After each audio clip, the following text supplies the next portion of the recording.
Hello survivors, welcome to another video, and we're going to be looking at the announcement about some Ascendance changes. And it says in this update, it says, a few months ago when we released Ascendance, our goal was for legendary characters to be an exciting and powerful new addition to your roster.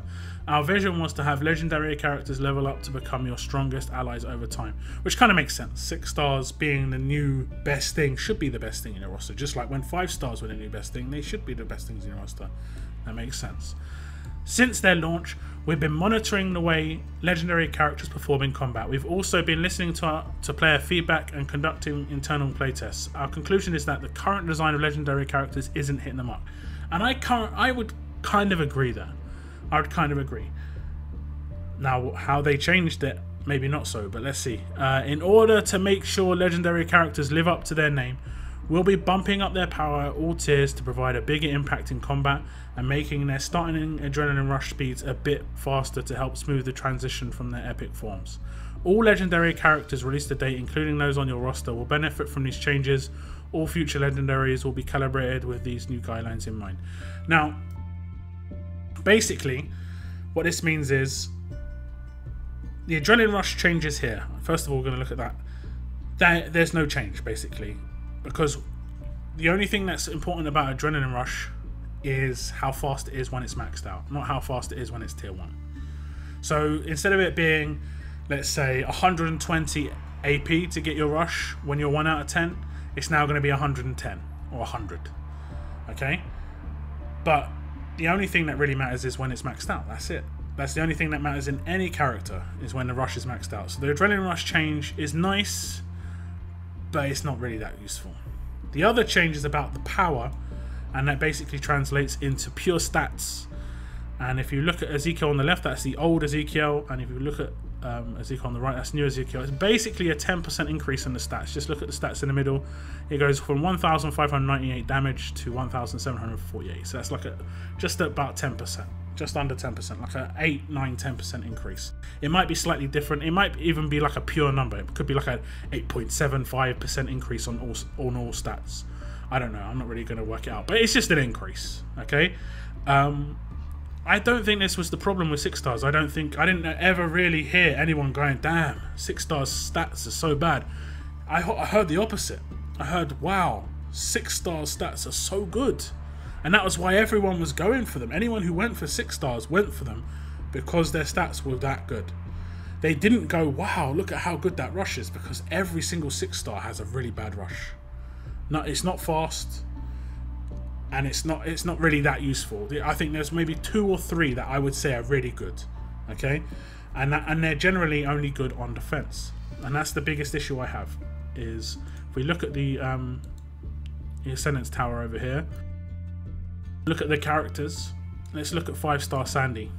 5-star Sandy with a decent lead, who has very fast on attack, and she has a very fast weapon, which most people would have with a 45 AP rush, because they want to utilize that rush on defense. We're purely talking about defense now, we're not talking about attack.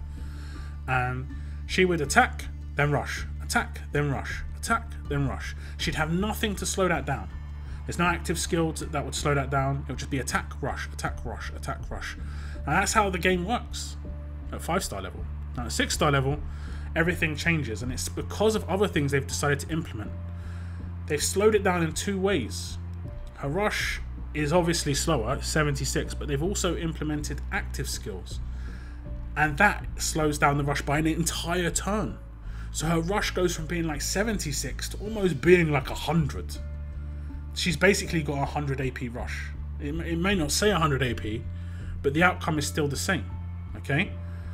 In terms of, instead of doing attack, rush, which would still be pretty bad, you don't really want that unless you can survive that long, and that's what I guess they're pretty much gunning on, that the fact they've raised the stats so high is to hopefully you're going to survive, your 6 stars are going to survive long enough to do your really slow rushes. But it isn't even that. It's attack, active skill, rush, so you've got to last another entire turn. Personally, I think active skills, if you were to take every character, I really couldn't say how you could change this.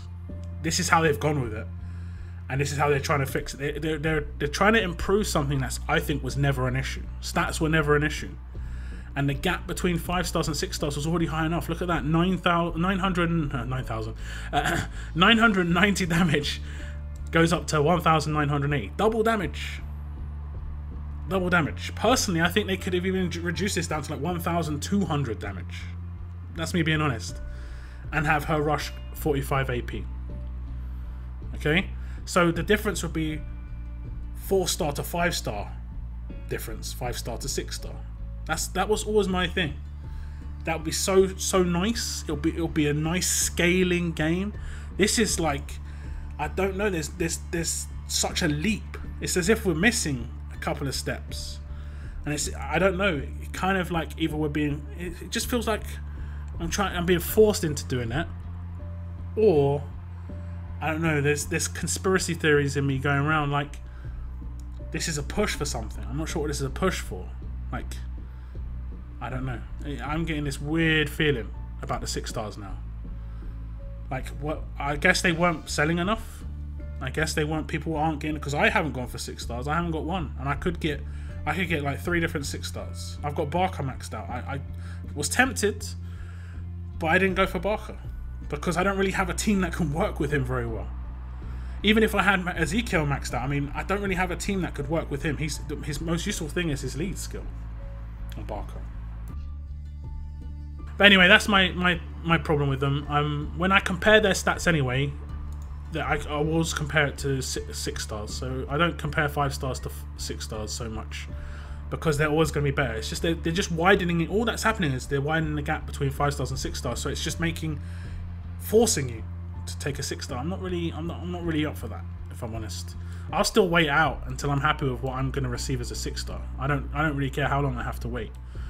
I've had my coins sitting there for a long time just waiting to pull something that's actually what I'd see as a worthwhile 6 star to pull. I'm not really seeing one. I want to be properly, you know, seduced by a 6 star, and it just hasn't happened. The best 6 star that I can see, or the best 6 stars that I have seen, are only really viable on attack because of you are in full control of how that character works. Like, you're in full control of when you use your active skill, when you use your rush, when you're going to auto attack. On defense, you're sort of like at the mercy of the fact that the way the AI works. I mean, I come up against Shiva all the time, and she's a really nice character on attack. On defense, she is useless almost. I decimate her, and I'm decimating her with fast characters. Okay, that doesn't make any sense. And to counter this, they have increased her stats. That's all. So hopefully she's going to be one-shotting maxed out 5 stars, which doesn't make any sense. Her biggest issue is her rush and her active skill. The way that combines within a defensive team just doesn't seem to work out. The mechanics there aren't really working properly. So I'm not sure how the play tests have gone. I guess it's just like we increased the stats. We attacked someone of the other team and she did a lot more damage. Yeah, no doubt. But in terms of how defense teams work, that isn't how it works. And I don't know, maybe it needs to be looked at again, just to basically in how active skills, adrenaline rushes work on defensive teams. Really, maybe should be looked at a little bit, especially with 6 stars, because these do not compare to 5 stars. Their stats are really, really good. They didn't need increasing in the first place. They could have even been reduced, as long as the adrenaline rush and active skill combination and how that worked was changed. I guess every single 6 star, like I can tell you, the first 6 star that comes out that doesn't have an active skill, that has like a 65 rush, is going to be much better than anyone that does have an active skill. Just because it's going to get its rush more often. Straight away. That's it. It's going to have it much more often. He's going to survive 2 turns, rush. Survive 2 turns, rush. Whereas some of these characters, like I said, 4, 5 turns to get their rush is just... it's too much. Anyway, it's going into the same sort of rant I had before. But I just don't think this was a problem in the first place. That's the main thing I want to get. I don't think the stats were a problem. And it's just going into sort of like ridiculous levels now. Like what's going to happen next? 2,500 damage because these aren't good enough. Because I don't think people are going to be enticed by these still. Because the stats were not the problem. And if people are enticed, they're going to be enticed by 1 or 2 different ones, based on purely that they can be usable on attack more. Defensively, these characters aren't really that dangerous, and it isn't because of their stats. That isn't what the issue is. That's all I'm saying. That's it. We're done. That's the end of the video. There was a little bit more with the announcement. I'll just look into that. They did also say they're going to be doing 6 stars available from premium, which I'm not really happy about, because that's basically pulling 9 5-stars. If you can pull a 6-star character off the bat. They also said they wouldn't do this, so they've already gone back on what they're going to do. I don't know. Anyway, it says, lastly, we've heard that the uncertainty around which characters are going to gain Ascendance makes planning for your roster difficult. To help you navigate Ascendance, here is a list of existing Epic characters that we plan to make ascendable through early 2018. So these are the characters that we're going to be due. I've got a few of these characters. I think a couple of these have been leaked already. A couple of them haven't. I think the new ones on these lists, maybe Cal, Gator. I think those are the 2 new ones. Maybe Connor, maybe Aaron as well. I'm not sure, but I think there's a couple of things that need to change, but I don't think the changes are going to come. I think it's just one of them. This is how the game is. This is how it's going to be. You shouldn't hold out for a change. I'm not holding out for a change. I wish it was different. That's all I'll be saying. I really do wish it was different, but it's just the way it's going to be, I think. But yeah, thank you for watching, guys, and that's it. I will be doing some more videos. I've sort of gone off track on videos. It has been a week, but I will be getting back on the video grind. We should have a live stream during October. So within the next 2 weeks, I should do my first live stream. I don't know what to do, but we'll see. But yeah, thank you very much for tuning in, guys. Keep on surviving. Keep on surviving.